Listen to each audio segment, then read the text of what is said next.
اکثر بیان میں یہ آیت تلاوت کرتا ہوں، یا ایھا الذین آمنوا ادخلوا فی السلم کافہ، اے ایمان والو اسلام میں مکمل داخل ہو جاؤ۔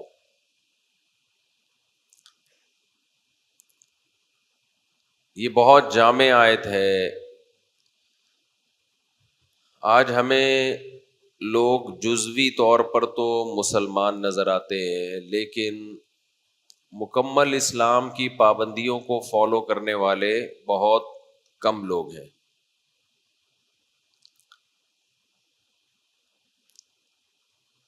منافقین کا قرآن مجید میں جہاں تذکرہ ہے، وہاں اللہ نے یہی شکایت کی کہ یہ لوگ اسلام کو مکمل فالو کیوں نہیں کرتے، مکمل اسلام کی اتباع کیوں نہیں کرتے۔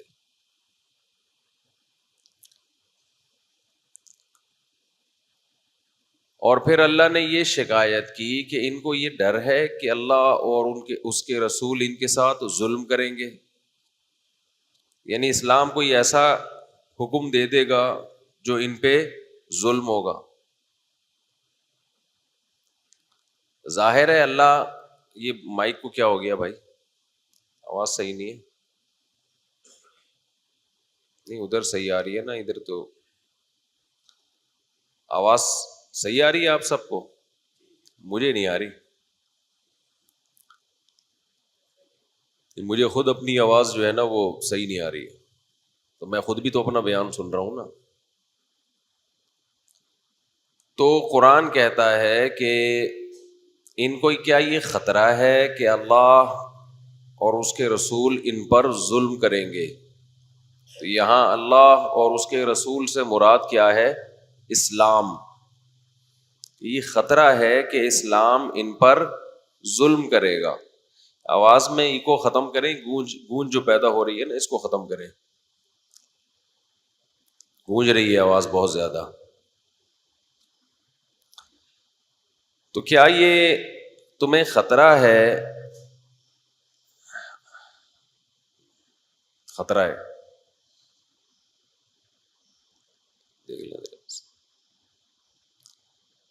اللہ اکبر، لا الہ الا اللہ۔ اس کی جو بیس ہے وہ کم کر دیں۔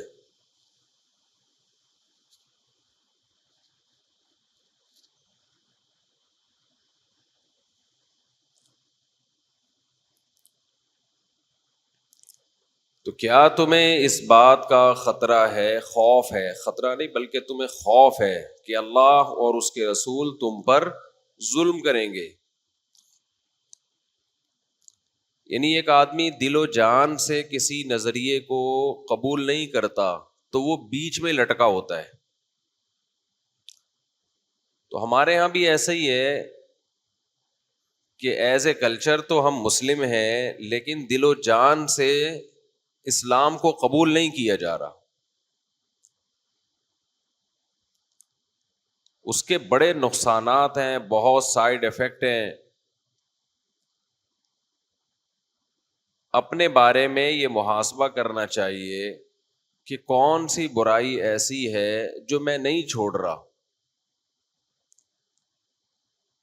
کچھ کنفیوژن ایسی ہیں جو مذہبی اسکالرز کی طرف سے پھیلا دی گئی ہیں، اس میں انسان کو اطمینان ہی نہیں ہوتا کہ یہ میں اسلام کے اس مشکل حکم پر عمل کروں گا تو یہ مشکل حکم اسلام کا ہے بھی کہ نہیں ہے۔ اس سے بھی بڑے مسائل کھڑے ہو جاتے ہیں۔ بعض دفعہ انسان قربانی دینے کے لیے تیار ہوتا ہے، لیکن اسے اطمینان تو ہونا کہ میں جس بات پہ قربانی دے رہا ہوں وہ بات ٹھیک ہے، اللہ اس کے رسول مجھ سے قربانی چاہتے ہیں۔ لیکن اگر اسی میں کنفیوژن پیدا ہو جائے کہ پتہ نہیں یہ اسلام کا حکم بھی ہے یا نہیں ہے، تو یہ بھی ایک شیطان کی طرف سے وار ہے۔ اس زمانے میں بہت زیادہ مذہبی اسکالرز، بہت زیادہ، کیونکہ سوشل میڈیا اس نے پوری دنیا کو ایک کالونی کی طرح بنا دی ہے۔ ہر شخص ہر بات کر رہا ہے، پروپیگنڈے کی دنیا ہے۔ ایک بات خوب اچھی طرح سے سمجھ لیں، میرا جو تجزیہ ہے نا، اس زمانے میں گمراہی کی سب سے بڑی وجہ ہے ادھوری تحقیق. ادھوری تحقیق. کوئی شخص بھی کسی بھی معاملے میں پوری تحقیق کرنے کے لیے تیار نہیں ہے.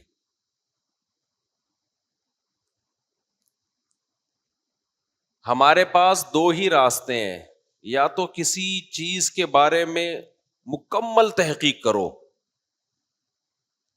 یا پھر جو پہلے سے محقق ہے اس کی تقلید کرو. اس کے علاوہ آپ کے پاس کوئی آپشن نہیں ہے.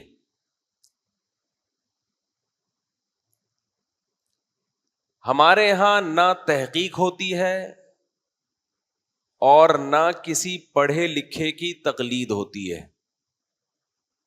ہوتا کیا ہے؟ بڑا عجیب کام ہوتا ہے ہمارے یہاں. ہوتا یہ ہے، تحقیق تو ہوتی نہیں ہے، ہوتی اندھی تقلید ہے، اور نام اس اندھی تقلید کو دیا جاتا ہے تحقیق کا. جو بھی یوٹیوب پہ بیٹھ کے جو مرضی پھینک دے، اس کی باتوں کو سنا جاتا ہے، اس سے پھر ایک رائے قائم کی جاتی ہے، اور اس رائے میں اتنے ایکسائٹڈ، اتنے جذباتی کہ اس کے خلاف سننا پسند نہیں کرتے. یہ اندھی عقیدت ڈاکٹروں سے بھی ہے، حکیموں سے بھی ہے، مذہبی رہنماؤں سے بھی ہے، بزرگوں سے بھی ہے، ہر ایک سے ہے. سیاسی جماعتوں سے بھی ہے، مذہبی جماعتوں سے بھی ہے. تو ایک باطل کی بنیاد پہ آپ نے ایک عمارت کھڑی کی، اور پھر اس عمارت کی دفاع میں لگ گئے آپ. یہ سب سے بڑی گمراہی کی وجہ ہے ہر فیلڈ میں. دوسرا ہمارا بہت بڑا مسئلہ یہ ہے کہ ہم میں سے کوئی شخص بھی یہ ماننے کے لیے تیار نہیں ہے کہ مجھے کچھ نہیں آتا. یہ ماننے کے لیے تیار نہیں ہے. میں بھی مثالوں سے بات کو انشاءاللہ سمجھاتا ہوں. اس طرز عمل کا نتیجہ کیا نکلا ہے کہ درست تجزیہ کرنا، درست فیصلہ کرنا یہ ممکن نہیں رہا ہے جب آپ کا طریقہ ہی غلط ہوگا.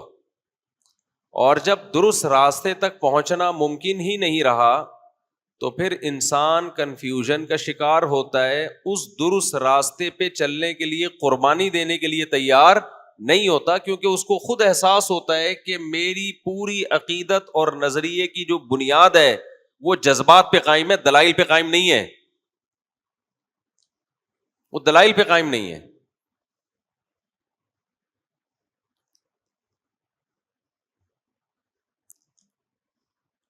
سیاسی تجزیے دیکھ لیا نا آپ، سیاسی تجزیے فلاں مجھے لوگ بھیج رہے ہوتے ہیں، یہ فلاں صحافی کا بیان سنیں، کتنا زبردست اینالائز کیا اس نے، کتنی زبردست ریسرچ ہے اس کی. وہ سمجھتے ہیں کہ مفتی صاحب یہ صحافی کو سن کے نا مجھے بڑی شاباش دیں گے، یار خاندانی کام ہو گیا. تو میں ان کو جواب دیتا ہوں کہ یہ صحافی جس شخص کے بارے میں تبصرہ کر رہا ہے،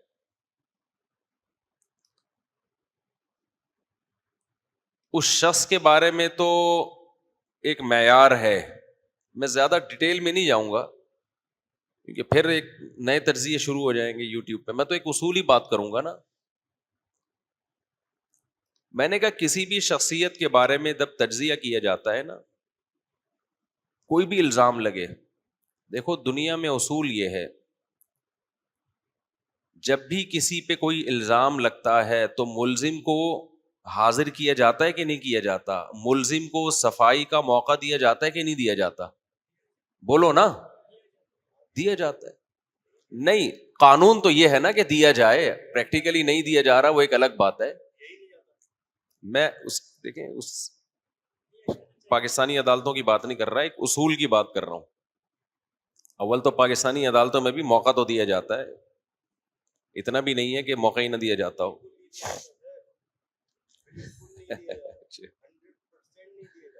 صحیح ہے، صحیح ہے. حضرت ایسے نا اندھی لگ جاتی.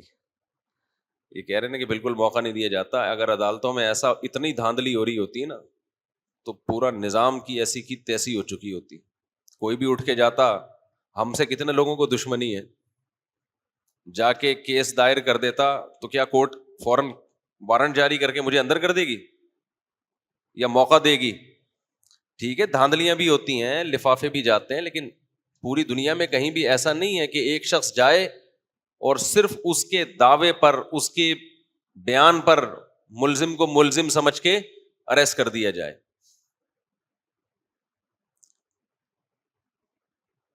تو دنیا میں کہیں بھی, یعنی قانون یہ ٹھیک ہے اس کے خلاف ہوتا ہوگا, لیکن لا تو یہی ہے نا. عقل کیا کہتی ہے؟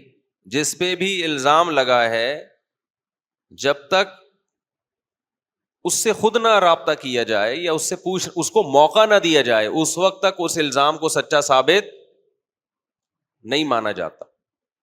لیکن آپ ٹی وی پہ دیکھ لو اینکروں کو, صحافیوں کو, فلاں ایسا ہے, فلاں ایسا ہے, فلاں ایسا ہے, فلاں ایسا ہے, فلاں یوں ہے, فلاں یوں ہے, فلاں سے پوچھو, پوچھتے ہی نہیں ہے. اچھا, یہاں لوگ ایک بات بھی کہتے ہیں کہ ہمارا فلاں سے رابطہ ہی نہیں ہے, تم کیسے پوچھیں؟ بھائی ہم کیسے پوچھیں؟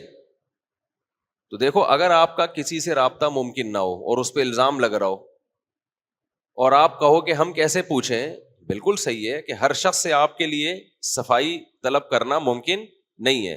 اس کا حل یہ ہے کہ پھر آپ خاموشی اختیار کر لیں کہ یار ہمیں نہیں پتا یہ الزام ٹھیک ہے یا غلط ہے, کیونکہ ہمارے لیے تحقیق ممکن نہیں ہے. سمجھ میں آئی بات کہ نہیں آئی؟ دیکھو, ایک آدمی آپ سے آ کے کہتا ہے کہ فلاں چور ہے, فلاں سے آپ کا رابطہ ممکن نہیں ہے, آپ پوچھتے ہو یار تمہیں کیسے پتا چلا کہ وہ چور ہے, اس نے دلائل دیے مختلف.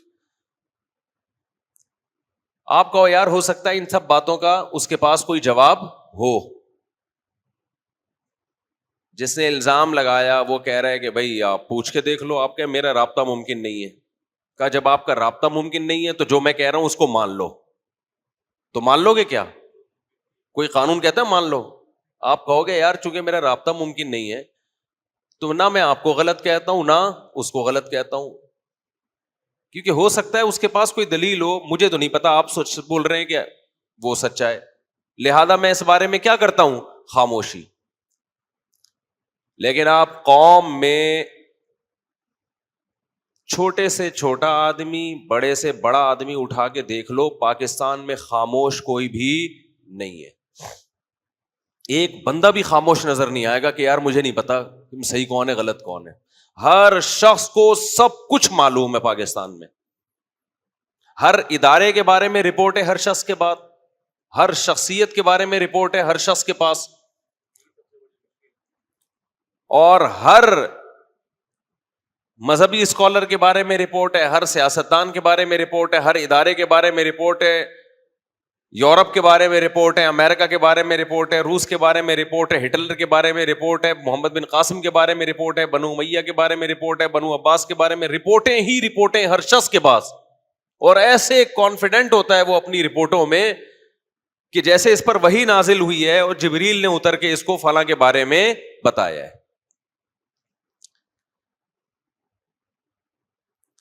تو یہ اصول ذہن میں بنا لیں کہ پروپیگنڈے سے متاثر نہ ہو, خاموشی اختیار کریں جب تک یقینی علم نہ آ جائے. ہمیں اپنی زبانوں کو کیا دینا ہے, لگام دینی ہے. بھائی ہمیں نہیں پتا, لیکن یہ کہتے ہوئے جان نکلتی ہے. منہ سے یہ کہہ دینا بھائی میرے پاس معلومات نہیں ہے. مجھے لوگ آ کے پتہ نہیں کس بیسیوں قسم کے لوگوں کا واسطہ پڑتا ہے, مجھ سے کہتے ہیں نا, میں کہتا ہوں مجھے نہیں پتا, کہتے ہیں آپ کو نہیں پتا. بھائی ہمیں ہی نہیں پتا یار, ساری چیزیں ایک آدمی کو تھوڑی پتا ہوں گی. لیکن میں حیران اس پر ہوتا ہوں کہ مجھے نہیں پتا جو بیسیوں لوگوں سے ملتا ہے, اور آپ کو پتا ہے جو سارا دن میں کسی سے بھی نہیں ملتے, اس کو سب پتا ہے, اور ہمیں سمجھا رہا ہوتا ہے سر پہ مسلط ہو کے کہ یہ بیان دو آپ. تو یہ چیز ہر لحاظ پہ انسان کو گمراہ کرتی ہے, سیاسی سطح پہ بھی, معاشی سطح پہ بھی انسان کو تباہ کرتی ہیں یہ چیزیں. آپ دیکھ لینا جو تجزیے, صحافیوں کے تجزیوں سے کبھی متاثر بولو نہ ہوا کرو. یوٹیوب کے اور ٹی وی پہ جو صحافیوں کے تجزیے ہیں بہت کچھ گیم کھیلا جاتا ہے, بہت کچھ دائیں بائیں کیا جاتا ہے. میں نہیں کہہ رہا ہوں صحافیوں کو جھوٹا بولو, آپ جھوٹا بولنے کی بھی کوئی دلیل نہیں ہے. آپ یہ فیصلہ کرو بھائی, ہمیں نہیں پتا کہ ٹوپی کرا رہا ہے, گھما رہا ہے, یا سچ بول رہا ہے, میرے پاس اس کی نالج نہیں ہے. یہ تو ایک طے شدہ حقیقت ہے میرے بھائی. ہمارے ملک میں صحافی بہت سارے وہ لفافہ خور ہیں, ان کی ایک پالیسی ہوتی ہے. آپ کہیں گے مفتی صاحب آپ کو کیسے پتا چلا, آپ نے اتنا بڑا الزام لگا دیا. جب آپ صحافیوں کو سننا شروع کرتے ہیں نا, تو آپ کو ایک چیز کا اندازہ ہوگا کہ یہ کسی ایک بات پہ ٹکتے نہیں ہیں. ان کا سب سے بڑا مسئلہ ان کے ساتھ یہ ہے, یہ کسی ایک بات پہ ٹکتے نہیں ہیں. دوسری بات یہ کہ یہ وہ بات کر رہے ہوتے ہیں بسا اوقات جس کے سائیڈ افیکٹ زیادہ ہیں اور پازیٹو افیکٹ کم ہے. اس کا مطلب قوم سے ہی مخلص نہیں ہے, ملک سے ہی مخلص نہیں ہے. تو جو آدمی ملک اور قوم سے مخلص نہ ہو, کیا وہ صحیح ہو سکتا ہے؟ کیا اس پہ اعتماد کیا جا سکتا ہے کہ یہ جو بیان دے رہا ہے یہ 100% درست ہے؟ قرآن کہتا نہیں ہے کہ فاسق اگر کوئی خبر لے کر آئے تمہارے پاس, تو جب تک آزاد ذرائع سے اس کی تصدیق نہ ہو جائے اس خبر کو سچا مت سمجھو. تو جب ایک آدمی کا فاسق ہونا ثابت ہو گیا کہ یار یہ ایسی بات کر رہا ہے, اس کے جو منفی اثرات ہیں وہ زیادہ ہیں. ہمارے حضرت مفتی رشید احمد صاحب رحمہ اللہ کے سامنے جب کوئی کسی کی غیبت کرتا تھا نا, تو حضرت فرمایا کرتے تھے جب بھی کوئی آپ کے سامنے کسی کی غیبت کرے تو ایک جملہ اس کو بول دیا کرو کہ یار تم جس کا جرم میرے سامنے بیان کر رہے ہو, میں نے اس کو برائی کرتے ہوئے دیکھا نہیں ہے. تم نے دیکھا اس کو, وہ چھپ کے برائی کر رہا تھا, تم نے اس کو دیکھ لیا, تم پہ فرض تھا کہ اس کی برائی پہ پردہ ڈالتے, تم نے پردہ ڈالنے کے بجائے میرے سامنے بیان کر دیا, تو تمہارا برا ہونا تو میری نظر میں ثابت ہو گیا. اس پر تو دلیل ہے, میں مشاہدہ کر رہا ہوں, اس کی برائی میں نے اپنی آنکھوں سے دیکھی نہیں ہے, تو تمہاری برائی پر تو میں گواہ ہوں کہ تم 2 نمبر آدمی ہو, غیبت کر رہے ہو. نمبر 2, غیبت کی وجہ سے تمہارا برا ہونا, فاسق ہونا, گنہگار ہونا بھی ثابت ہو گیا, اور برے آدمی کی خبر پہ اعتماد نہیں ہوتا. تو ہمیں کیا اعتماد کو تو سچ بول رہا ہے کہ جھوٹ بول رہا ہے؟ کتنی آسانی سے مسئلہ حل کیا کہ نہیں کیا؟ بھائی کیا ہو گیا, 2 منٹ میں مسئلہ حل ہو گیا. بھائی کوئی آپ کے سامنے آگے غیبت کر رہا ہے کسی کی, کسی نے کوئی چھپ کے گناہ کیا, کسی نے دیکھ لیا آپ کے سامنے آ کے بیان کر رہا ہے, تو یار ہمیں اس کا تو پتا نہیں, لیکن تیرا پتا ہے کہ تو 2 نمبر آدمی. تو بعض صحافی ٹیلی ویژن پہ اس طرح کے ان کے اسٹیٹمنٹ ہیں, ایسے تبصرے ہیں جس سے رزلٹ کیا نکل رہا ہے, آپ کے دل میں ملک سے محبت کے بجائے نفرت, اداروں سے محبت کے بجائے نفرت. نتیجہ اس کا بالآخر یہ نکل رہا ہے کہ ملک کی ایسی کی تیسی ہو رہی ہے. تو وہ کیسے نیک لوگ ہو سکتے ہیں بھائی, جو آپ کو اس طرح ایسے ٹریک پہ ڈال دیں, ایسے راستے پہ ڈال دیں کہ آپ ان فیوچر آپ کا فیوچر ہی کہیں بیڑا غرق ہو جائے. ہر فیلڈ میں ایسا ہی ہے. 3 چیزیں زیادہ سنی جاتی ہیں جو عام لوگوں کی ہیں. ایک مذہب کو سنا جاتا ہے, ایک سیاست, اور تیسرا صحت. لوگ ڈاکٹروں کو بہت سنتے ہیں, حکیموں کو بہت سنتے ہیں. آپ دیکھ لیا کریں نا, کوئی بھی کسی سائنسدان کا کلپ آئے گا نا جو ناسا کے بارے میں جانے کی باتیں بتا رہا ہوگا, اس کو نہیں لوگ سنتے. کچھ 8-10 سائنسدان قسم کے لوگ سن رہے ہوں گے اس کو بیٹھ کے. ہمارے ہاں پاکستان میں جو سب سے زیادہ جو چیزیں وائرل ہوتی, یا پھر بے حیائی, جن لوگوں کا یوٹیوب پہ چینل نہیں چل رہا ہوتا اپنی بیگم کو لے آئے مارکیٹ میں, دے دنادن چینل چلنا شروع ہو جاتا ہے. بیگم کو ادھورے لباس میں لے آئیں, تھوڑا بے حیائی والی ویڈیو بنانا شروع کر دیں بیگم صاحبہ کی, یا بہن گھر کی لیڈیز تھوڑا سا فحش لباس ہو, تو آپ دیکھو ٹھک ٹھک چینل ایک دم بوس مارتا ہے. کیونکہ ٹھرکی پاکستان میں آپ کو پتا ہے کہ پھر وہی نیگیٹو بات ہو جائے گی, اور یہ تو مشاہدہ ہے کہ ٹھڑک کی کمی نہیں ہے. اس کا تو سب سے بڑی دلیل یہی ہے نا کہ آپ کوئی چینل بنائیں تہذیب کے دائرے میں لے کے چلائیں تو اس میں تو آپ میں بہت زیادہ کوئی قابلیت ہوگی تو اوپر جائے گا، ورنہ اوپر نہیں جائے گا. لیکن آپ لڑکیوں کو لانا شروع کر دیں اس میں ادھورے لباس میں، تو وہ چینل ٹھا کر کے اوپر جاتا ہے. تو یہ تو نظر آ رہا ہے نا، یہ کوئی بلا تحقیق خبر تو نہیں ہے. تو اس کا مطلب یہ فالٹ کس کا ہے؟ قوم میں ٹھرکی بھی، میں نہیں کہہ رہا زیادہ تر ٹھرکی ہیں، لیکن کم نہیں ہے. بہرحال بہت بڑی تعداد ایک ٹھرکیوں کی پائی جاتی ہے. یعنی اس سے آپ اندازہ لگا لو کہ آپ کھانا پکانے کی کوئی ترکیب بتائیں، آپ آدمی ہو تو اس میں بھی کچھ لوگوں کے چینل بہت اوپر جاتے ہیں، لیکن وہ بہت ہی قابل ہیں. لیکن وہی کوئی خوبصورت سی جوان لڑکی اور ادھورے لباس میں ٹماٹر کاٹنے کی ترتیب بتا رہی ہوگی صرف، تو اٹھا کر کے ایسا چینل بوس مارتا ہے. تو 4 چیزیں چلتی ہیں پاکستان میں جو زیادہ جن کو لوگ سنتے ہیں سوشل میڈیا پہ. ایک ٹھڑک، اس پہ تو میں تبصرہ نہیں کروں گا، وہ تو ناجائز ہے. اور اس کو لوگ ایک بات ہے کہ سمجھتے غلط ہیں کہ یار یہ کیا ہے، یہ غلط ہے. اس پہ کوئی تبصرے کی ضرورت نہیں ہے کہ اس کو، کہ میں اس کو کہوں کہ یہ غلط ہے. لوگوں کو پتا ہے کہ یہ کیا ہے، غلط ہے بھائی. دوسرا، سیاست، بہت زیادہ سیاسی تجزیے بہت سنے جاتے ہیں. تیسرا، میڈیکل سائنس، چاہے وہ طب یونانی ہو، حکیمی باتیں ہو. مورنگا کے، یہ کیا ہے، مورنگا کہتے ہیں نا، یہ جو ہم نے بھی پودا لگایا مورنگا، اس کے بے پناہ فضائل، لہسن کے بے پناہ فضائل، ٹماٹر کے فضائل پر کوئی کلپ آ جائے تو بہت دے دنادن چلتا ہے. لیکن اس میں بس یہ ضروری ہے کہ فضائل اتنے ہوں کہ جو فضائل بیان کرنے والا ہے نا اس کو بھی نہیں پتا ہو کہ میں، یہ مجھے بھی نہیں معلوم، نہیں بس پھینکے جا رہا ہوں، تو وہ دے دنادن چلتا ہے. میڈیکل سائنس کے کلپ بہت چلتے ہیں ڈاکٹروں کے. تو مذہبی بہت چل رہے ہوتے ہیں، مذہبی. ان تمام شعبے میں جن میں ہمارے لوگ بہت زیادہ سوشل میڈیا کو سنتے ہیں، ان تمام شعبوں میں یہ فالٹ ہے کہ تحقیق، یا تو محقق کی تقلید کرو، کوئی ایسا ریلائبل ڈاکٹر ہے جس کا ڈاکٹر ہونا ثابت ہو جائے کہ یہ سمجھدار ڈاکٹر ہے، پھر وہ تحقیق پیش کر رہا ہے، مان لو کہ یار صحیح کہہ رہا ہوگا. لیکن اگلے کا ہی نہیں پتا چل رہا آپ کو کہ یہ خود کتنا وزن ہے اس کا، پھر وہ تحقیق بھی پیش کر رہا ہے نا. تو آپ میں یہ صلاحیت نہیں ہے کہ آپ یہ پہچان سکو کہ یہ صحیح تحقیق پیش کر رہا ہے یا غلط تحقیق. لوگ کہتے ہیں ریفرنس، حوالے. یار کسی بھی کتاب میں لکھ کے کچھ بھی پیش کر دو حوالہ ہی بن جاتا ہے، وہ عوام کو کیا پتا چلے گا کہ کیا ہے یہ. ایک صاحب مجھ سے کہنے لگے جنازہ کے بعد دعا. میں نے کہا ثابت نہیں ہے نماز جنازہ کے بعد دعا. کہہ رہے ہیں کسی کتاب میں لکھا ہے. میں نے کہا کتاب میں جنازے کے بعد دعا ہونا لکھا ہوگا تو ہم مانیں گے، نہیں ہونا لکھا تو کچھ بھی نہیں ہوتا. ایسے تو بہت ساری چیزیں نہیں ہے دنیا میں. یعنی مینٹل لیول دیکھیں. دیکھو جب کسی چیز کا دعویٰ کیا جاتا ہے نا تو اس کا ہونا ثابت کیا جاتا ہے، اس کا نہ ہونا ثابت نہیں کیا جاتا. سمجھ میں آ رہی ہے بات؟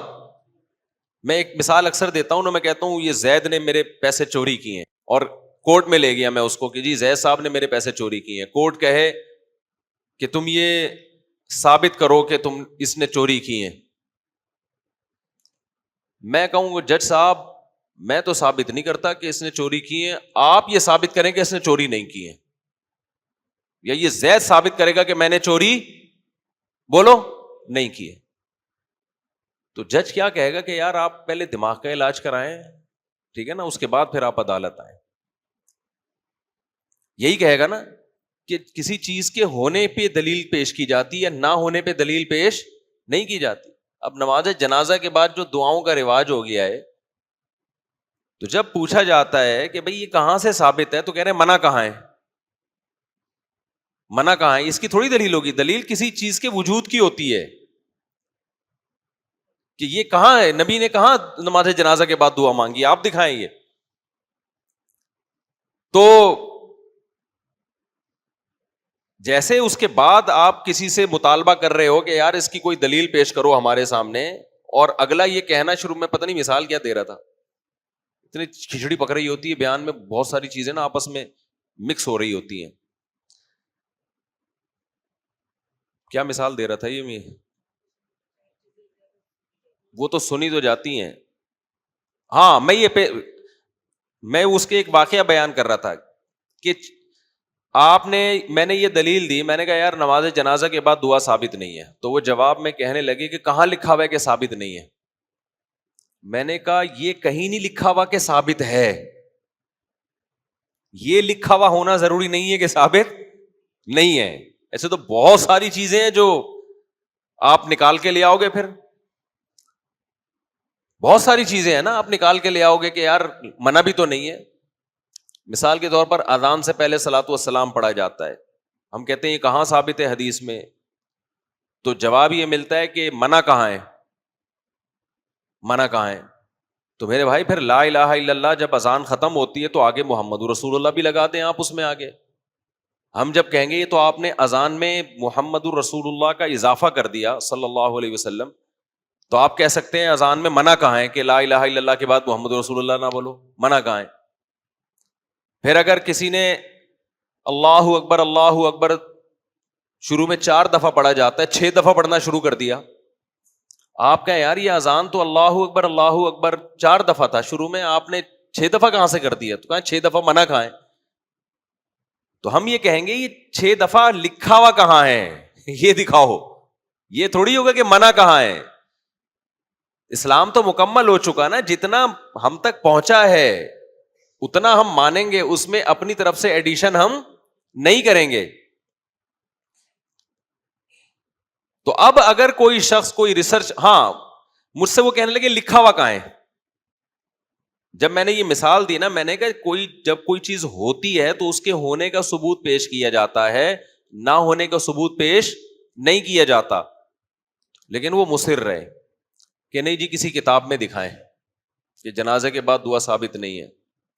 لکھا ہوا ہے یا نہیں ہے, بار بار میں نے کہا ہاں لکھا ہوا ہے. کہہ رہے کہاں لکھا ہوا, میں نے کہا میں نے ابھی لکھا ہے گھر جا کے, یا نہیں لکھا تو گھر لے جا کے لکھ دوں گا, آپ کو دکھا دوں گا, دیکھو یہ کیا ہے, لکھا ہوا ہے. ہر چیز میں بغیر تحقیق, اور جو تحقیق کے اہل نہیں ہیں وہ اپنے آپ کو محقق کہتے ہیں, جو تحقیق کے اہل نہیں ہیں. پروپیگنڈا اتنا ہے, یہ جو آج کل کے 2 نمبر مذہبی اسکالرز آ رہے ہیں نا, یہ خوب سمجھ لیں, جب دلائل سے کسی کی بات کا جواب دیا جائے نا, ان میں اگر تحقیق کا مادہ ہوتا یہ خود درست ہوتے. تو ایک کام تو یہ کرتے کہ جب بھی کسی بات کا جواب دلیل سے دیا جاتا ہے, ان کی کسی بات کا جواب, تو اس پوری دلیل کو نقل کرتے کہ بھائی زبردست جواب آیا بھائی, پھر اس پہ اعتراض کرتے کہ اس جواب میں یہ کمزوری ہے. لیکن میں نے جتنے مذہبی اسکالر یوٹیوب پہ 2 نمبر دیکھے ہیں, ان میں ایک بھی حق پرست نہیں ہے. جب ان کی تحقیق کے خلاف تحقیق پیش کی جاتی ہے نا, وہ اس تحقیق کو پبلک کے سامنے لاتا ہی نہیں ہے. اس کا مطلب وہ اپنا نظریہ تھوپنے پہ لگے ہوئے ہیں, وہ خود تحقیق نہ کرنا چاہتے ہیں, نہ لوگوں کو سیدھا راستہ دکھانا چاہتے ہیں. ورنہ بتاتے نا کہ یار زبردست بات سامنے آ گئی, تو میرا تو نظریہ غلط ثابت ہو گیا, تو میں تو چونکہ حق کا متلاشی ہوں, لہذا یہ دیکھو یہ زبردست بات میرے سامنے آ گئی ہے. لیکن جتنے 2 نمبر مذہبی اسکالرز ہیں جن کا علماء سے لنک نہیں ہے,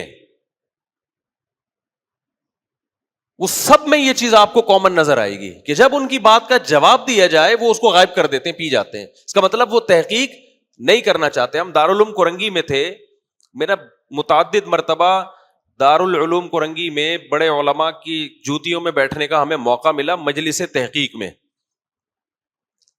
میں نے وہاں ایک چیز نوٹ کی, جتنے بڑے سینئر علماء تھے ان کا جب کوئی موقف ہوتا, ان کی ایک رائے تھی کہ یہ جائز ہے یا ناجائز ہے, جو بھی رائے تھی, تو جب کوئی سامنے ان کی رائے کے مخالف بات کرتا تو کان لگا کے بڑے غور سے سنتے اس کو, ایسے سنتے جیسے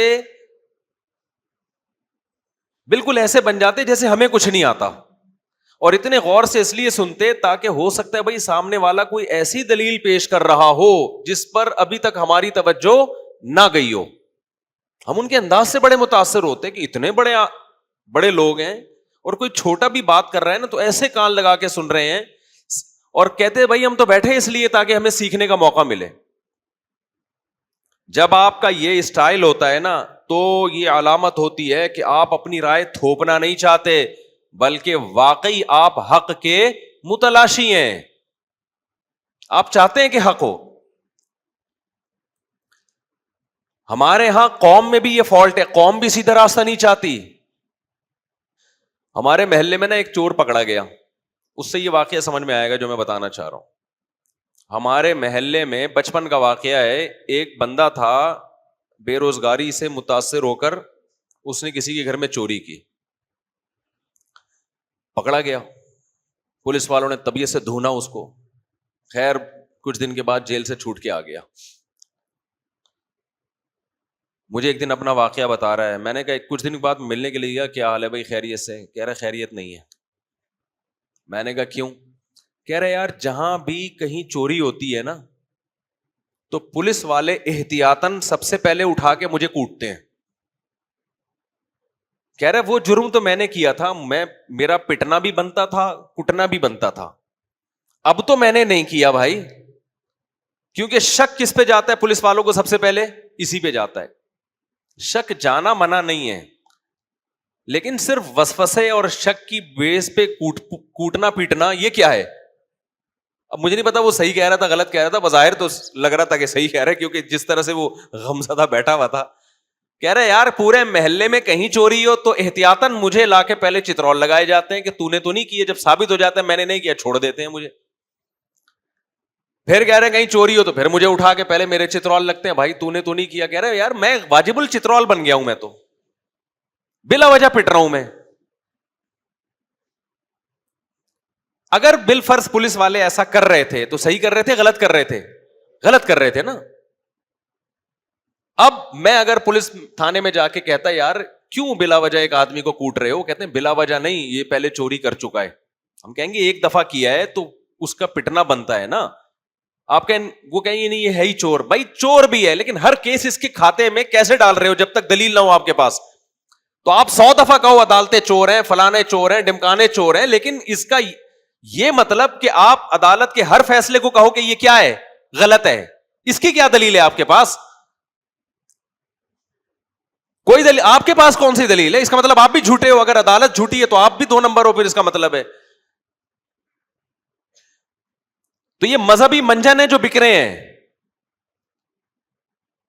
کسی پہ کچھ بھی بلی ڈال دو اور پھر اس پہ کورٹ کو بھی حق حاصل نہیں ہے کہ وہ آزاد طریقے سے وہ تجزیہ کرے کہ یہ الزام ٹھیک ہے یا غلط ہے. ہر آدمی کہتا ہے میرے حق میں فیصلہ آئے تو عدالت ٹھیک ہے, میرے اگینسٹ جا رہا ہے تو یہ امریکی غلام ہے, یہ چور ہے سارے کے سارے. اور اپنے سیاسی لیڈروں سے عقیدت میں بار بار کہتا ہوں اتنی کرو جتنی قیامت کے دن افورڈ کر سکو, اتنی کرو. دیکھو سیاسی لیڈروں کے بھی پینترے بدلتے ہیں. آج جس سے دشمنی ہے کل ہو سکتا ہے اس کے جگری دوستوں. آپ ایک سیاسی لیڈر کی محبت میں کسی دوسرے کو برا بلا کہہ رہے ہو, جہنمی کہہ رہے ہو, چور کہہ رہے ہو, فلانا کہہ رہے ہو, کل اس کا اس سے اتحاد ہو گیا, وہ تو چائے پیے گا اس کے ساتھ بیٹھ کر, آپ کس منہ سے اس سے ملو گے جا کے؟ کہتے ہیں کسی سے دشمنی اتنی رکھو جو فیوچر میں دوستی کرنی پڑے تو برداشت کر لو, اور دوستی اتنی رکھو کہ دشمنی کرنی پڑے تو دشمنی بھی افورڈ کر سکو. سمجھ میں آ رہی ہے بات کہ نہیں آ رہی ہے؟ تو اتنا آگے جاتے کیوں میرے بھائی؟ آپ بولو بھائی میرا خیال یہ ہے, میرا تجزیہ یہ ہے کہ نیک آدمی ہے, لیکن یار میں نے ذاتی طور پہ میں جانتا نہیں ہوں, بس خیال ہے میرا, اس سے آگے مت جاؤ, یا میرا خیال ہے کہ یہ آدمی ٹھیک نہیں ہے, بس اس سے آگے جانے کی کوشش مت کرو. میرے بارے میں ابھی کسی نے کلپ چلایا ہوا ہے, میں ٹاپک چھیڑتا نہیں ہوں لیکن کچھ چیزیں نا پھر آنا شروع ہو جاتی ہیں. میں نے کوئی اسلام 360 کے بارے میں بیان دیا تھا کہ اس میں ترجمے میں غلطی ہے. اسلام 360 والوں نے رابطہ کیا ایڈمن سے, ہم سے بھی رابطہ ہوا کہ بھائی ہمارا ترجمہ نہیں ہے, ہم تو مختلف علماء کے ترجمے لے کے ڈال دیتے ہیں, تو ہمیں اس سے غرض نہیں ہے صحیح ترجمہ ہے غلط ترجمہ ہے, ہم نے ہر مکتبہ فکر کا ترجمہ قرآن کا ڈال دیا ہے. اب جس کو جس مکتبہ فکر پہ اعتماد ہے وہ اس کا ترجمہ پڑھ لے. بات کلیئر ہو گئی, میں نے بیان دے دیا بھائی اسلام 360 کے بارے میں میرا تجزیہ تھا, میں اس سے رجوع کرتا ہوں. اب میرے یہ دونوں بیانات، کل میں نے ایک شارٹ کلپ دیکھا، اب 2 نمبر ہی دیکھیں، یہ پروپیگنڈا ہے جس سے لوگ متاثر ہو رہے ہیں، اور اسٹائل ہر جگہ یہی چل رہا ہے لوگوں کا، یعنی سیاسی سطح پہ بھی یہی چل رہا ہے اور مذہبی سطح پہ بھی یہی چل رہا ہے. تو میرا پہلا بیان چلایا گیا، میں کہہ رہا ہوں اسلام 360 والوں نے قرآن کا ترجمہ غلط کیا ہے. درمیان میں کسی صاحب کا بیان چلا، میں نے مفتی صاحب کو دھمکی دی تمہاری ایسی کی تیسی کر دوں گا، یہ بیان ہٹواؤ، رجوع کرو. فوراً میرا بیان آ رہا ہے، میں رجوع کا اعلان کر رہا ہوں. امیج کیا جا رہا ہے کہ مفتی صاحب ڈر گئے، یہی جا رہا ہے نا. نیچے لوگوں کے کمنٹس اب ہے یہ دیکھو، یقیناً 2 الگ الگ بیانات ہیں، مگر یہ جو بیچ میں دھمکی جن صاحب کی آ رہی ہے نا، اس رجوع کا اس دھمکی سے کوئی تعلق نہیں ہے. اور بیچ میں جو دھمکی آ رہی ہے اس میں دھمکی میں یہ بھی الفاظ آ رہے ہیں کہ ہم نے یہ دھمکیاں دی، ہم ایسی کی یوں کر دیں گے، ایسی کی تیسی کر دیں گے، رجوع کا اعلان کرو، شام سے پہلے پہلے رجوع ہو جانا چاہیے. اور ایسا رجوع ہوا کہ پھر اسلام 360 والوں سے پوڈ کاسٹ بھی ہو رہا ہے، ان کو بلایا بھی جا رہا ہے اپنے دفتر میں. نیچے لوگ کہہ رہے ہیں یار زبردست، واہ مفتی صاحب تو ڈر گئے. نہ ہمیں دھمکی کا پتا، نہ مجھ تک کوئی دھمکی پہنچی ہے. 2 چیزوں کو جوڑا ہے، جو چیزیں بالکل ٹھیک ہیں. وہ شروع میں نے کہا ترجمہ غلط ہے، اسلام 360 والوں نے مجھے وضاحتی بیان دیا کہ بھائی یہ ہمیں ترجمے سے کوئی غرض نہیں ہے، ہم تو جو احمد رضا خان بریلوی صاحب کا ترجمہ ہے وہ اٹھا کے ہم نے رکھ دیا، کوئی اہل حدیث کا ترجمہ ہے تو جس نے جو پڑھنا ہے، ہم نے تو ایک لائبریری ہے، کتابیں جمع کر دی ہے. اب یہ چیز میرے حق میں جاتی ہے، میرے اگینسٹ نہیں جاتی کہ یار مفتی صاحب کا دل ماشاءاللہ کتنا بڑا ہے. ہونا تو یہ چاہیے نا کہ ایک چیز کی جب ایکسپلینیشن ہو گئی تو مفتی صاحب نے فوراً نہ صرف یہ کہ صفائی بیان کی بلکہ اسلام 360 والوں کو بلا کے ان کو پروموٹ کیا. یہ تو بڑا جگرا چاہیے نا اس کے لیے. اسی چیز کو کیا کیا گیا ہے؟ نیگیٹو کیش کرایا گیا ہے. میں سمجھا پا رہا ہوں اپنی بات؟ تو آپ گئے تحقیق گئی تیل لینے، یہ جو لوگ کہتے ہیں نا ہم تحقیق کرتے ہیں، ہم نے تو یوٹیوب پہ تحقیق کی ہے، تحقیق کہاں گئی؟ پاکستان میں تیل لینے. صحیح ہے، یہ ہے محقق. پھر مسئلہ یہ ہے کہ لوگ مجھ سے کہتے ہیں وضاحتی بیان دو. بھائی وضاحتی بیان دیا کہ یہ میرے پر الزام غلط لگائے تو پھر وہاں سے ایک نیا بیان آ جائے گا، پھر یہاں سے ایک نیا بیان جائے گا، پھر وہاں سے ایک نیا بیان. ہم تو اسی کام کے رہ گئے، دنیا میں اور کوئی کام رہا ہی نہیں پھر. تو آپ خود کیوں نہیں یہ کر لیتے کہ بھائی جب تک صاحب واقعہ سے مل نہ لو، آپ نہ کسی کے الزام کو سچا مانو، نہ کسی کے الزام کو جھوٹا مانو. آپ بولو بھائی ہم مفتی طارق مسعود سے ملے نہیں ہیں، اگر ملیں گے تو پوچھ لیں گے، نہیں تو اس کے ہم کسی کو غلط نہیں کہتے، ہم خاموشی اختیار کرتے ہیں. لیکن مسئلہ یہی ہے کہ ہماری قوم کے لیے خاموش رہنا اس وقت دنیا میں سب سے مشکل کام ہے.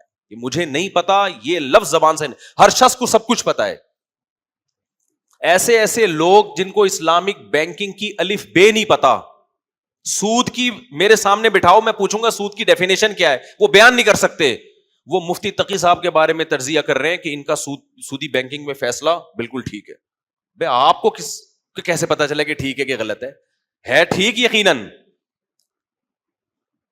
تو آپ کو کیسے، یعنی اس کی مثال ایسے ایک بہت بڑا سرجن جو ہے نا، وہ ایک بہت بڑا اسپیشلسٹ، ہارٹ اسپیشلسٹ، یہ فیصلہ کرے کہ یہ جو پیشنٹ ہے نا اس کے بارے میں میرا فیصلہ یہ ہے کہ اس کا آپریشن ہونا چاہیے. چھلے سے کام نہیں چلے گا، چھلے سے کام وہ ڈال دیتے ہیں نا ڈاکٹر، رنگ سے کام نہیں چلے گا. ایک رکشے والا بیٹھا ہو کہہ رہا ہے ڈاکٹر صاحب میرا خیال ہے آپ کا فیصلہ بالکل درست ہے. یعنی میڈیکل سائنس کی جو میں نے کتابیں پڑھی ہیں اس کے لحاظ سے اس ٹائم پہ یہی بنتا ہے. ڈاکٹر کہے گا تو کیسے فیصلہ کر رہا ہے میرے بھائی؟ اسلامک بینکنگ کے لیے مفتی تقی صاحب کی عمر گزری ہے، زندگی گزری ہے، اور ہمیں بھی پتا ہے کہ اس کو سمجھنا کتنا مشکل کام ہے. لیکن ایسے ایسے اسکالرز جن کو سود کی تعریف ان سے پوچھی جائے تو وہ نہیں بتا سکتے، وہ فیصلہ کر رہے ہیں کہ وہ صحیح ہے یا غلط ہے. او بھائی تم بولو یار ہمیں کیا پتا یار، اتنے بڑے آدمی ہمیں کیا پتا، ہم تو فارغ لوگ ہیں ہم. لیکن ہے ہی نہیں نا زبان سے کوئی یہ اقرار کر لے کہ مجھے معلوم نہیں ہے. ایک صاحب سے ایک دفعہ میں نے کہا کہ ماشاء اللہ اب آپ کی عمر اتنی ہو گئی ہے, داڑھی تھی ماشاء اللہ, ان کی نمازی تھے. میں نے کہا آپ کی ایج اتنی ہو گئی ہے, آپ نا نمازوں کا حساب کر کے قضائے عمری پڑھنا شروع کر دیں. ماشاء اللہ آپ کی زندگی میں کوئی گناہ نہیں بچا, لیکن یہ اللہ کا قرض ہے, اتنی نمازیں آپ کے ذمے شروع کر دیں. کہنے لگے میری رائے میں یہ قضائے عمری کا کوئی کانسیپٹ نہیں ہے. میں نے کہ جو آپ کی رائے ہے, کیا آپ اتنے ماہر, اتنے ایکسپرٹ ہیں, آپ نے کوئی اتنے ڈپلومے کیے ہوئے ہیں کوئی فقہ میں یا حدیث میں؟ یہ لفظ کتنا خطرناک ہے, میری رائے, میرا کانسیپٹ یہ ہے. بھائی تیرا کیا کانسیپٹ ہے؟ کتنے آرام سے ایک عامی آدمی اتنے بڑے بڑے الفاظ استعمال کرتا ہے, ہمیں سمجھ میں نہیں آتا, اور تحقیق ہوتی نہیں ہے. پھر میں نے ان کو سمجھانا شروع کیا کہ کس دلیل کی بیس پہ آپ نے قضاء عمری کا انکار کر دیا. وہی بات ہے نا کہ اگلے سے جب بات کرو نا تو جس کو دلیل دینی چاہیے وہ دلیل دیتا نہیں ہے, الٹا آپ سے دلیل مانگنا شروع کر دیتا ہے. وہ کہنے لگے اس کی کیا دلیل ہے کہ قضاء عمری پڑھی جائے؟ میں نے کہا اس کی کیا دلیل ہے کہ اتنی نمازیں جب جمع ہو جائیں تو بغیر قضا کے معاف ہو جاتی ہیں؟ دلیل تو آپ کے ذمہ ہے.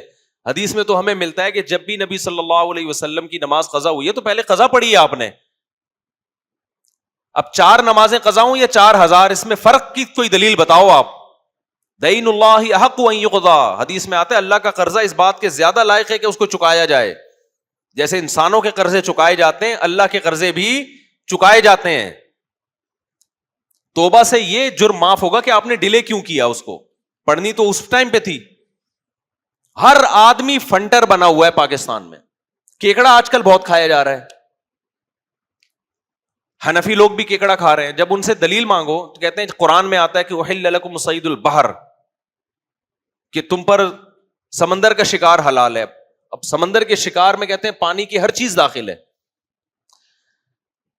لیکن جب آپ ان سے سوال پوچھو پھر مگرمچھ بھی کھایا کرو, مگرمچھ پانی کا جانور ہے نا. جو کہتے ہیں کہ سمندر کا شکار حلال ہے تو وہ سمندر کا نہیں, پانی کا مراد ہے. اس سے پانی کی ہر چیز کیا ہے؟ حلال. تو جب ہر چیز ہے تو کچھوا بھی ہونا چاہیے, مگرمچھ بھی ہونا چاہیے. تو کہتے ہیں وہ مگرمچھ جو ہے نا وہ تو پانی میں 24 گھنٹے باہر بھی آتا ہے, تو کیکڑا کون سا 24 گھنٹے پانی میں رہتا ہے؟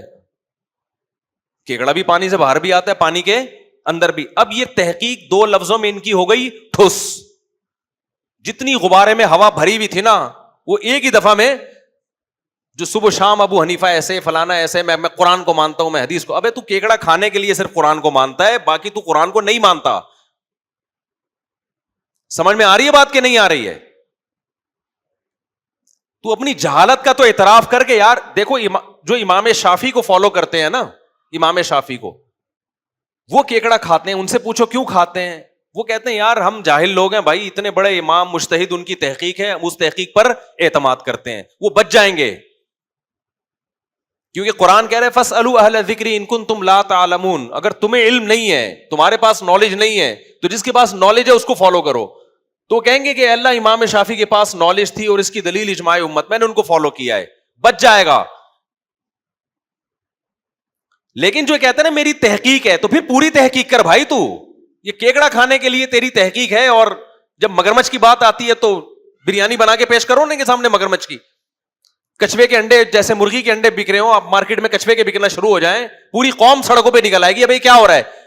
پھر وہ دکاندار کہے احل لکم صید البحر وطعامہ متاعا لکم وللسیارہ, تمہارے لیے سمندر کا شکار اور اس کا کھانا حلال کیا گیا ہے. یہ حنفی مولویوں نے اپنی دکانیں اور منجن بیچنے کے لیے لوگوں کو الو بنایا ہوا ہے. وہاں نہیں ہوگا, وہاں کوئی یہ باتیں نہیں کرے گا. وہ پبلک پکڑ کے کوٹے گی, ابے تو کچھوے کے انڈے کھلا رہا ہے میں مرغی کے نام پہ. میں سمجھا پا رہا ہوں اپنی بات؟ تو یہ تحقیق جو ہے نا, عوام کی تحقیق کیا ہے؟ محقق کو فالو کرنا. اور اگر تحقیق کرنی ہے تو پھر اس تحقیق کے سمندر میں گھسو, دونوں طرف کے دلائل دیکھو, دونوں طرف کے, ادھر بھی ادھر بھی, گھنٹوں گھنٹوں بیٹھو, اس کی بات بھی سنو, 1 گھنٹہ اس کی بات بھی سنو, پھر اس کے دلائل ادھر لے کے جاؤ, پھر ادھر کے ادھر لے کے جاؤ. اس طرح 6-7 مہینے کے بعد جا کے جو رزلٹ آئے گا وہ تحقیق کہلائے گی. اور اس میں بھی غلطی کا بہت امکان ہوگا, کیونکہ آپ اس لیول کے پڑھے لکھے نہیں ہو. اس میں بھی امکان ہوگا کہ آپ شاید غلطی پر ہو, ابھی بھی کہیں نہ کہیں فالٹ ہو رہا ہو آپ سے. تو لا ادری کہنا سیکھو، لا ادری کہ مجھے معلوم نہیں ہے، جب تک یقینی تحقیق نہ ہو جائے. امام مالک جو اتنے بڑے مجتہد بنے نا، وہ لا ادری، لا ادری کا عربی میں مطلب ہے مجھے نہیں پتا. وہ اتنے بڑے عالم بنے نا یہ کہہ کے کہ مجھے معلوم نہیں ہے. جب انسان مان لیتا ہے نا مجھے معلوم نہیں ہے، اس کے بعد اس کے لیے علم کے دروازے کھلتے ہیں، سیکھنے کے دروازے کھلتے ہیں. جب آپ کو یہ فیصلہ کر لیا کہ مجھے معلوم ہے، تو جس کو پہلے سے پتا ہو کہ مجھے معلوم ہے وہ سیکھتا ہے. مجھ سے کوئی کہے کہ جی آپ مفتی صاحب اردو سیکھو، میں سیکھوں گا؟ بولو نا. نہیں سیکھوں. میں کہوں گا یار میں اردو اسپیکنگ ہوں، میں اردو گھرانے میں پیدا ہوا بھائی، میں کیوں سیکھوں؟ کوئی کہ انگلش سیکھ لو. امکان ہے کہ میں سیکھنا شروع کر دوں. کیوں؟ میں مانتا ہوں یار میں انگلش میں ایکسپرٹ. بولتے کیوں نہیں؟ تو یہاں امکان ہے کہ شاید سیکھ لے.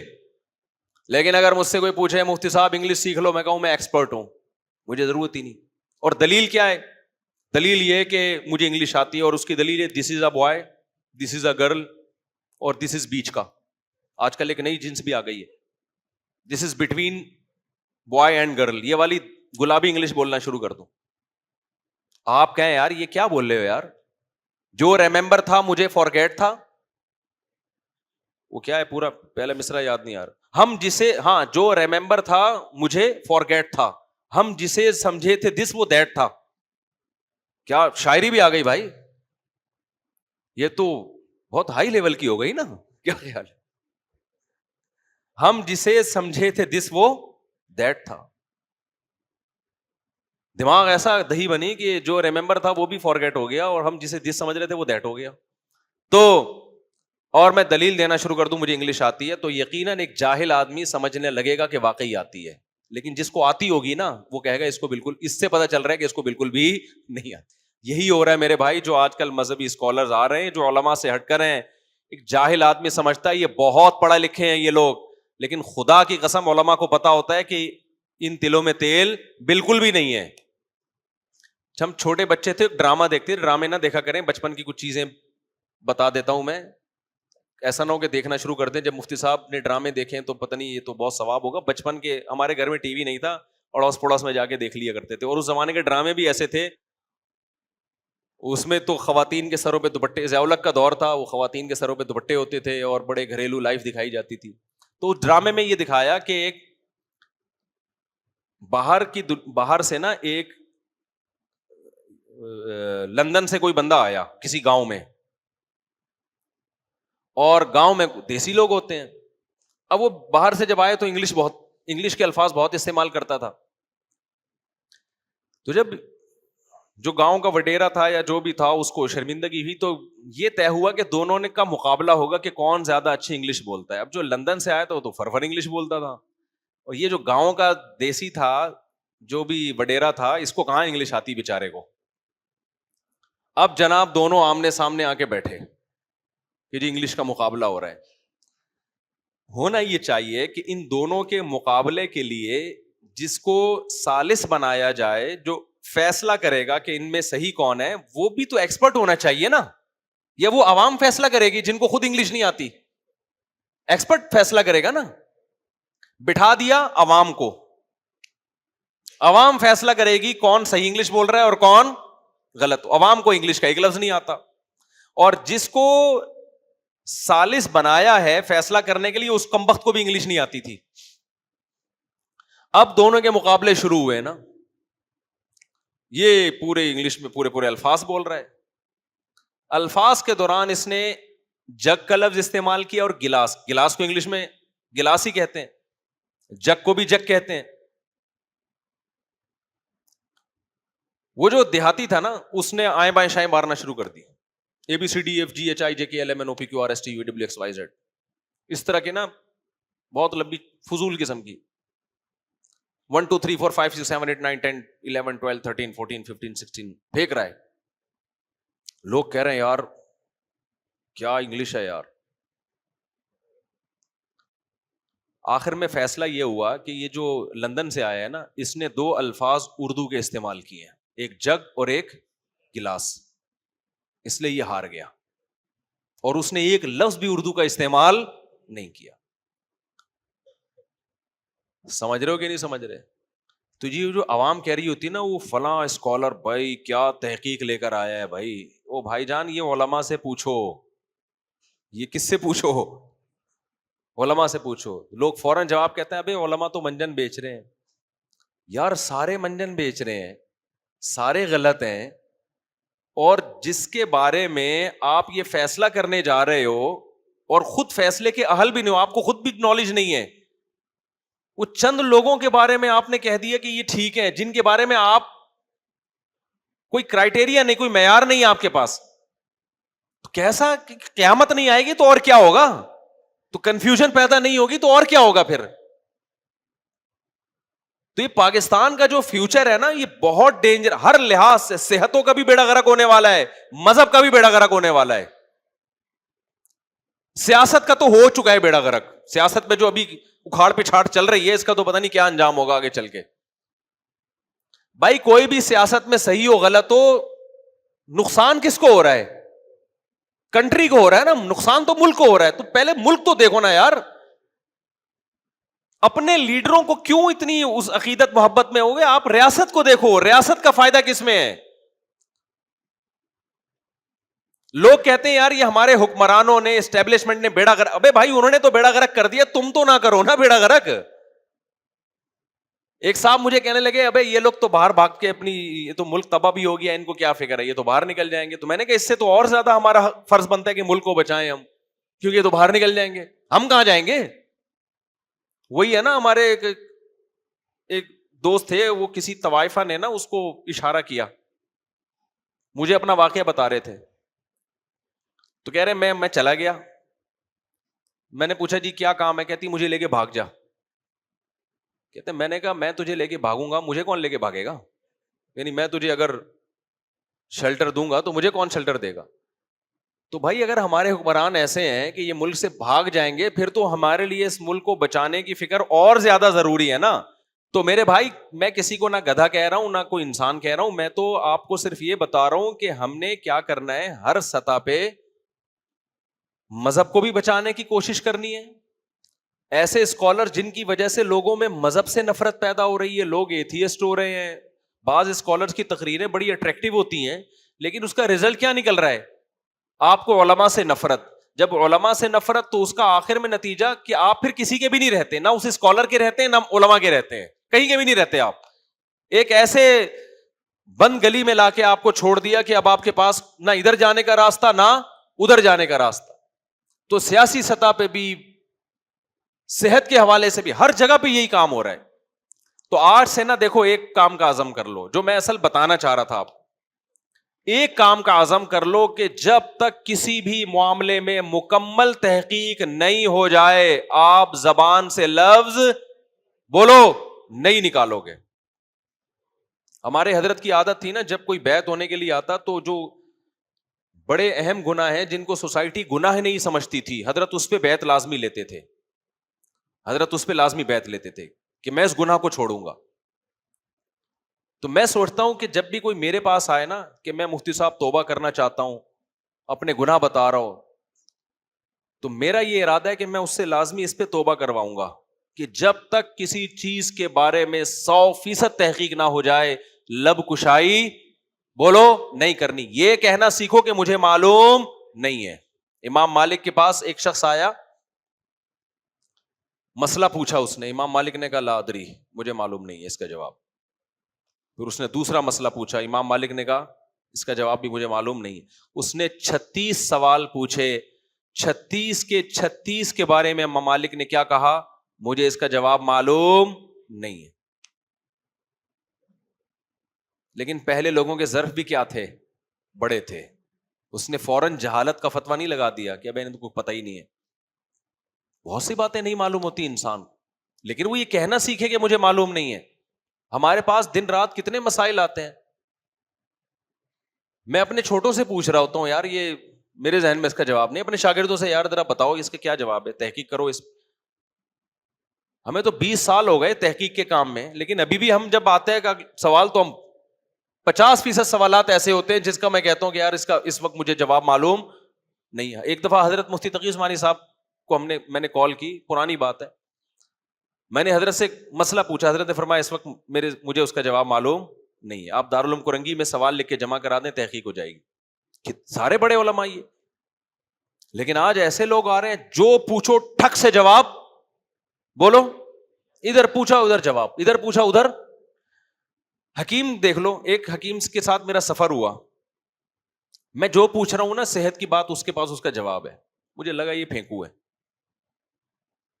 حالانکہ لوگ سمجھ رہے ہوتے ہیں بہت ایکسپرٹ ہے, لیکن آپ تھوڑا سا تجربہ ہو نا آپ کا, تو پھر آپ کو اندازہ ہو جائے گا کہ جو ایکسپرٹ ہوتا ہے نا اس کے پاس ہر بات کا جواب نہیں ہوتا. میں اس حکیم سے پوچھ رہا ہوں کہ بھئی ایسا کیوں ہوتا ہے, وہ کہ ایسا اس لیے ہوتا ہے. پھر میں نے کہا ایسا کیوں ہوتا ہے, کہتا ہے ایسا اس لیے ہوتا ہے. ایسا کیوں ہوتا ہے؟ میں نے اس کے اسپیشلسٹ ڈاکٹروں سے پوچھا, تو ڈاکٹر نے کہا کہ میں اصل میں اس میں کوئی صحیح رائے نہیں دے سکتا مفتی صاحب, اس بارے میں مجھے بڑی تحقیق کرنی پڑے گی. پھر دوسرا سوال میں نے ڈاکٹر سے پوچھا, اس نے کہا مجھے اس کے بارے میں تحقیق نہیں ہے. میں ڈاکٹر سے بدگمان نہیں ہوا جو ہر بات کے جواب میں کہہ رہے ہیں مجھے تحقیق نہیں ہے, میں اس حکیم سے بدگمان ہو گیا جس کمبخت کا پڑھا ہوا کچھ بھی نہیں ہے. پھر بعد میں پتا چلا 2 نمبر حکیم ہے, کہیں بھی نہیں پڑھا, اس کچھ بھی نہیں پڑھا ہوا. عطائی ہوتے ہیں نا گدی نشین, کچھ بھی نہیں پڑھا ہوا. لیکن اس حکیم کے ماشاءاللہ چل رہا ہے پنجاب میں نام نہیں لوں گا, میرے پیچھے پڑ جائے گا. پھر وہ ایک ہوتا تو نام بھی لے لیتا نا انسان. روحانی علاج کے بھی دفتر چل رہے ہیں اس کے, اور ماشاءاللہ منجن بھی دبا کے بک رہے ہیں. پتہ نہیں لوگوں کی صحتوں کا کیا حال ہو رہا ہوگا. ہر آدمی ہر فیلڈ میں. تو میں جو بیان لے کے چلا تھا نا کہ پورے اسلام میں داخل ہو جاؤ, میں کہہ رہا تھا کہ بعض دفعہ انسان قربانی اس لیے نہیں دے پاتا کہ وہ اتنا کنفیوز ہو چکا ہوتا ہے, تجزیہ ہی نہیں کر پا رہا ہوتا. جب کنفیوز ہوتا ہے تو اس کے لیے مثال کے طور پر ایک عورت ہے, وہ پردہ کرنا چاہتی ہے, لیکن اس کو پردہ کرنے میں بہت بڑی قربانی دینی پڑے گی, جیسے کہ دینی پڑتی ہے. لیکن کسی اسکالر نے اس کے دل میں شک ڈال دیا کہ اسلام میں ایسا پردہ ہے ہی نہیں جیسا تم کرنا چاہ رہی ہو. اب وہ قربانی دے گی نہیں, شک پڑ گیا نا اس کو, یار پتہ نہیں یہ میں جتنا کچھ کر رہی ہوں کہ یہ اسلام کا حکم بھی ہے یا نہیں ہے, کہ بھئی یہ جو ہے یہ کریں بھی کہ نہیں کریں. ہر چیز میں شک. طلاقیں دینے کے بعد تو یہی ہوتا ہے, 3 طلاقیں دینے کے بعد جب فتویٰ دیا جاتا ہے نا کہ طلاقیں ہو گئی ہیں, بہت بڑی قیامت ٹوٹتی ہے میاں بیوی پہ. وہ قربانی دینے کے لیے تیار ہو جاتے ہیں کہ یار جب اللہ رسول کا حکم ہے ہم زنا نہیں کر سکتے, کہیں سے فتویٰ مل جائے گا 3 کتنی ہے 1. اب شک پیدا ہو گیا نا, اب کہتے ہیں یار اب یقینی حکم تو نہیں ہے یہ. ہر چیز میں کیا ہو رہا ہے, یہ اس زمانے میں نا اسلام کے ساتھ جو سب سے بڑا ظلم ہو رہا ہے وہ اس زمانے میں ان نام نہاد مذہبی اسکالرز کی وجہ سے ہو رہا ہے کہ ہر چیز کو انہوں نے کیا کر دیا, شک ڈال دیا. تراویح کا دیکھ لو, امت ہمیشہ سے 20 رکعت پڑھتی آئی ہے. رمضان میں لوگ قربانیاں دیتے تھے کہ یار سنت ہے, اتنا ثواب ملتا ہے. اب اس میں کیا ہے, شک, یار پتہ نہیں 20 ہیں 8 ہیں, ہے جی, کوئی 13 کہہ رہا ہے, کوئی 8 کہہ رہا ہے, کوئی کچھ کہہ رہا ہے, شک پڑ گیا اس میں. پھر چلو یہاں تک بھی غنیمت تھا کہ یار پڑھ تو رہا ہے, ایک شک یہ ہے کہ ہے بھی کہ نہیں ہے. غامدی صاحب کو سنو تو وہ کہہ رہے ہیں تراویح سرے سے کوئی چیز, اور اتنے کانفیڈنس کے ساتھ اتنی غلط بات, کہہ رہے سرے سے کچھ ہے ہی نہیں, ایسے بنایا ہوا ہے. اب بتاؤ کیا نتیجہ, کیا اس کا فیوچر میں رزلٹ کیا آئے گا؟ صرف وہ لوگ بچیں گے جن کا علماء سے گہرا تعلق ہے, صرف وہ بچیں گے اسلام پہ. یہ میری پیش گوئی ہے, باقی سب برباد. کیونکہ آگے پھر اتنی شاخیں نکلیں گی نا, اتنی شاخیں کہ آپ کی سوچ ہے, اتنی شاخیں نکلیں گی. وہ میں نے کہا تھا نا کہ یہ خواتین جو صفا مروہ پہ دوڑتی ہیں, چلتی ہیں, دوڑتی نہیں ہیں, ایسے اسکالرز بھی پیدا ہوں گے جو کہیں گے دوڑیں, کیونکہ حدیث میں ہمیں کہیں نہیں ملتا پیغمبر کا حکم کہ نہ دوڑیں. حدیث میں تو یہ کہ جیسے میں حج کر رہا ہوں ویسے حج کرو. اگر آپ اسلاف کو فالو نہیں کریں گے نا اور ہر چیز پہ حدیث مانگیں گے, تو ہمیں خواتین کے صفا مروہ پہ دوڑنے کی ممانعت پر کوئی واضح دلیل نبی سے نہیں ملتی. تو میں نے یہ پیشگوئی کی تھی, دیکھنا فیوچر میں ایسے اسکالرز پیدا ہوں گے جو کہیں گے عورت بھی وہاں پہ دوڑے گی. اور میں نے نیٹ پہ دیکھا ایسے اسکالر پیدا ہو چکے ہیں, اور وہ ہیں بھی ایسے نہیں جو مشہور نہ ہو. دنیا ان کو فالو کرتی ہے, ان کا فتویٰ آ گیا ہے کہ بھئی عورت بھی دوڑے گی, یہ آہستہ آہستہ چلے گی, یہ کہاں سے ثابت ہے؟ اور دلیل یہی دے رہے ہیں کہ حضرت ہاجرہ تو عورت تھیں, وہ تو دوڑی تھیں. اب اس کا مطلب کیا ہوا؟ یہ پوری امت اب تک کیا کھا رہی تھی؟ گھاس کھا رہی تھی. اس کو تو پتہ ہی نہیں تھا کہ عورت نے چلنا ہے کہ دوڑنا ہے. تو یہ آہستہ آہستہ اسلام کیا ہو رہا ہے؟ چینج. اس کو روکنے کا طریقہ کیا ہے بھائی؟ اسلاف اور ان کے جو طریقہ صدیوں سے متواتر چلا آ رہا ہے نا, اس سے چمٹ جاؤ, اس سے دائیں بائیں جانے کی کوشش مت کرو, ورنہ کنفیوژن کا ایک لا متناہی سمندر ہے. اس دلدل میں ایسا پھنسو گے, نسلیں تباہ ہو جائیں گی تمہاری. اور آپ جس اسٹیپ پہ آگے جاؤ گے نا امت کو چھوڑ کر, آپ کی اولاد اس سے 2 اسٹیپ اور آگے ہوگی, اس کی اولاد اس سے 4 اسٹیپ اور آگے ہوگی. آگے پھر بریکیں فیل ہیں. تو پہلے میں جو بات کر رہا تھا جلدی سے سمیٹ کے ختم کرتا ہوں, اپنی کنفیوژن دور کرو اسلام کے بارے میں, تاکہ آپ اسلام کے کسی حکم پہ جب قربانی دینا چاہو نا تو آپ کو 100% اعتماد ہو کہ میں جو قربانی دے رہا ہوں یہ بالکل درست. ایک عورت اگر پردہ کرتی ہے اس کو 100% اطمینان ہونا چاہیے کہ واقعی پردہ کس کا حکم ہے؟ اللہ کا حکم ہے. وہ ایسے اسکالرز کی تقریریں سن کے دماغ نہ خراب ہوا ہو کہ اس کو لگ رہا ہو کہ پتہ نہیں یہ اسلام میں ہے بھی کہ نہیں ہے. آپ اگر رمضان کا روزہ رکھ, آپ کا کل امتحان ہے اور آپ کو پتہ ہے کہ روزہ رکھ کے میرے لیے تیاری کرنا بہت مشکل, لیکن آپ کو یقین ہو کہ پھر بھی روزہ مجھ پہ فرض ہے, تو آپ رکھو گے. اگر آپ نے کسی ایسے اسکالر کی تقریر سن لی کہ جو کہہ رہے ہو کہ کل آپ کا پیپر ہے تو روزہ چھوڑ سکتے ہیں, اب آپ کے لیے روزہ رکھنا مشکل کام ہو جائے گا. آپ کنفیوز ہو کے پتہ نہیں اس قربانی پہ مجھے ثواب بھی مل رہا ہے کہ نہیں مل رہا. سمجھ میں آ رہی ہے بات کہ نہیں آ رہی؟ دیکھو یوسف علیہ الصلوۃ والسلام کو عزیز مصر کی بیوی نے بند کمرے میں زنا کی دعوت دی.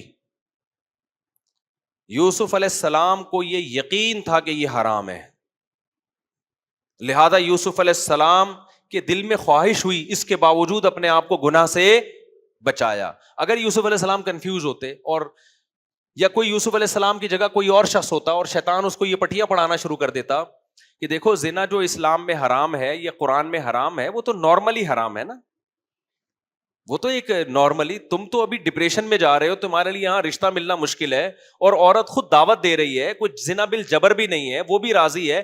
ایکچولی اسلام میں تو زنا اس لیے حرام تھا کہ عورتوں کا اس سے جو ہے نا وہ راضی نہیں ہوتی تو ریپ کے واقعات ہونا شروع ہو جاتے ہیں, تو یہ ہو جاتا ہے, اور ایکچولی کر کے بیڑا غرق کر دیا جاتا.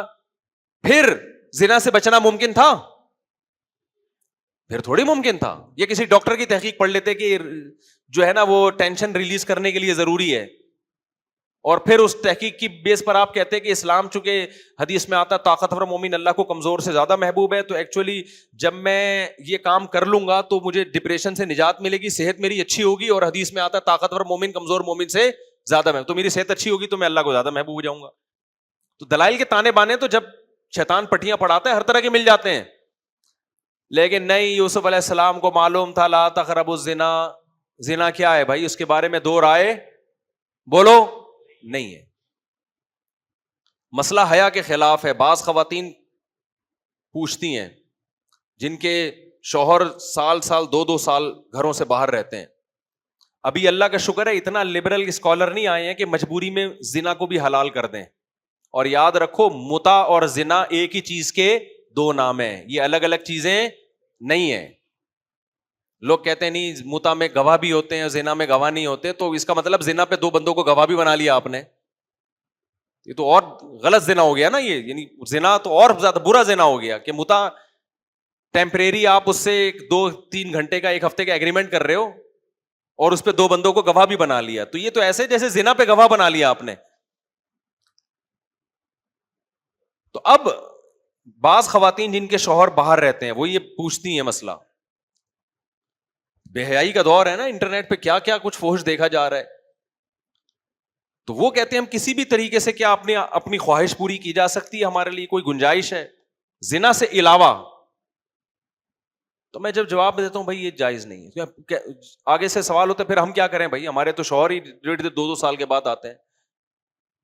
بھائی صبر کریں, اس کے علاوہ آپ کے پاس کوئی آپشن نہیں ہے. یا شوہر سے لڑیں کہ شادی ہوئی ہے تو یہاں رہو. لیکن اگر ایک عورت کو کنفیوژن پیدا ہو جائے کہ ایسی مجبوری میں میرے لیے جائز ہے تو پھر وہ قربانی نہیں دے. کوئی اسکالر آ کے کنفیوژن پیدا کر دے تو مارکیٹ میں اسکالرز ہول سیل کے حساب سے میرے بھائی چل رہے ہیں, اس کا نقصان یہ ہو رہا ہے کہ ہر مسئلے میں کنفیوژن پیدا ہو رہی ہے, ہر مسئلے میں تردد پیدا ہو رہا ہے, اس کی وجہ سے آپ کو پھر موٹیویشن نہیں ملتی عمل کرنے کے لیے. تو ایسے لوگوں کو سننا چھوڑ دو جو آپ کو کنفیوز کر رہے ہیں. یہ جو کہا جاتا ہے نا سنو سب کو, یہ نعرہ صرف بتانے کی حد تک اچھا ہے, لیکن حقیقت یہ ہے کہ اگر آپ نے جو جس چیز کا اہل ہے, مثال کے طور پر میڈیکل سائنس کے بارے میں ڈاکٹروں کو سننے کے بجائے آپ نے سائنسدانوں کو سننا شروع کر دیا تو کنفیوژن ہوگی کہ نہیں ہوگی؟ ہم کہہ رہے ہیں یقیناً سب کو سنو, لیکن ان سب کو سنو جو اس کے اہل ہوں. میڈیکل سائنس میں ایک ڈاکٹر کو مت سنو, 20 ڈاکٹروں کو سنو, لیکن ہونے تو ڈاکٹر چاہیے نا سارے.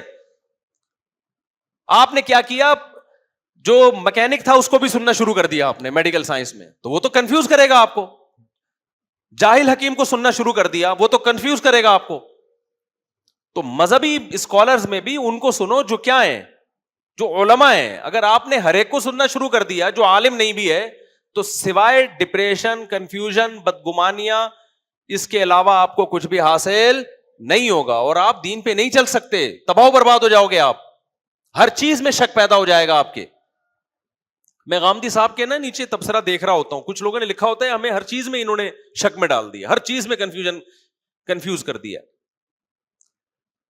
تو اللہ تعالی ہمیں پورے اسلام میں داخل ہونے کی توفیق عطا فرمائے.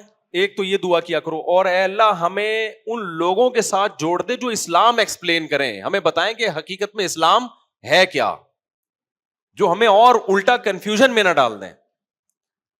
اور 2-4 باتیں کر کے میں اپنے بیان کو ختم کرتا ہوں. دیکھو, اگر آپ جو کرنے کے کام ہے نا جس کو اسلام نے بہت زیادہ فوکس کیا ہے, ان کو فوکس کرو گے نا تو اس زمانے کے فتنوں سے بچے رہو گے آپ. شیطان خالی دل میں جگہ دیکھ کے گھر بناتا ہے. اگر پہلے سے اس دل میں اللہ کی محبت ہے اور اس محبت کا عملی نمونہ بھی آپ بنے ہوئے ہو, تو پھر شیطان کو وہاں گھر بنانے کا موقع نہیں ملتا. تو میں آپ کو چند کام بتاتا ہوں, اس میں اگر آپ لگ گئے تو انشاءاللہ یہ جو فتنے آج کل کے آ رہے ہیں نا, ان سے آپ بچ جاؤ گے. اور وہ میں اپنی طرف سے نہیں کہہ رہا, اللہ میاں نے سب سے زیادہ فوکس 2 چیزوں کو کیا ہے قرآن میں, عملی. ایک تو عقیدے کو فوکس کیا ہے, عقیدے کے بعد سب سے زیادہ فوکس کیا ہے نماز اور انفاق. کس کو فوکس کیا بھائی؟ نماز اور انفاق. کہ ایمان والے نماز پابندی سے پڑھتے ہیں, راتوں کو تہجد پڑھتے ہیں, دعائیں مانگتے ہیں, یہ جو عبادت ہے, آپ اپنے آپ کو عبادت میں کھپاؤ, تو آپ کے پاس تجزیوں کا, فالتو تجزیوں کا ٹائم نہیں ہوگا. دوسرا, انفاق فی سبیل اللہ, اللہ کی مخلوق پہ خرچ کرنا, خرچ کرنے کی عادت ڈالو. اس سے بھی کیا ہوگا, آپ کی صلاحیتیں صحیح جگہ پہ خرچ ہوں گی, پھر کماؤ گے بھی. جب آپ خرچ کرو گے تو کمانے کا بھی موقع ملے گا نا آپ کو. تو یہ 2 کام وہ ہیں جس کو اللہ اس کے رسول صلی اللہ علیہ وسلم فوکس کر رہے ہیں. اور اسلاف میں بھی یہی تھا. آپ اسلاف کی نمازیں دیکھو, کوئی یہاں ہاتھ باندھتا تھا, کوئی ہاتھ چھوڑ کے نماز پڑھتا تھا, کوئی رفع الیدین کرتے تھے, کوئی رفع الیدین نہیں کرتے تھے, لیکن ان سب کی نمازوں میں خشوع و خضوع تھا. سارے لمبی لمبی نمازیں پڑھتے تھے, نمازوں میں روتے تھے. بلکہ بعض اسلاف تو ایسے قول پہ بھی عمل کرتے تھے کہ جو اب بالکل متروک ہو چکے ہیں. اس قول پہ کسی نے بھی اس قول کو نہیں لیا, لیکن وہ بھی اس سوسائٹی میں چل رہے تھے, مگر فوکس کس کو کرتے تھے؟ خشوع و خضوع کو, نمازوں کی کثرت اور نمازوں میں خشوع اور خضوع. آج آپ کو نماز پڑھنے والے, نماز میں رونے والے مارکیٹ سے شارٹ نظر آئیں گے. رفع الیدین پر بحث کرنے والے آپ کو بہت ملیں گے. ہاتھ یہاں باندھے جائیں, یہاں باندھے جائیں, اس پہ پوری تقریریں, ایک دوسرے پہ کیچڑ اچھالنا اور ایسا اسلاف سے بدگمان کرنا, یہ آپ کو مارکیٹ میں ہول سیل کے حساب سے ملے گا.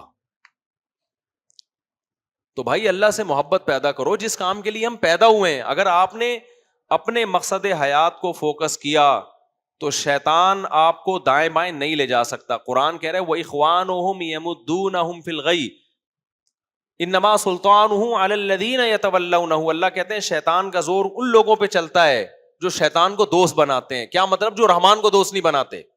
اور رحمان کی دوستی وہ نمازوں میں ہے, وہ دعاؤں میں ہے, وہ تہجد میں ہے, وہ ذکر میں ہے.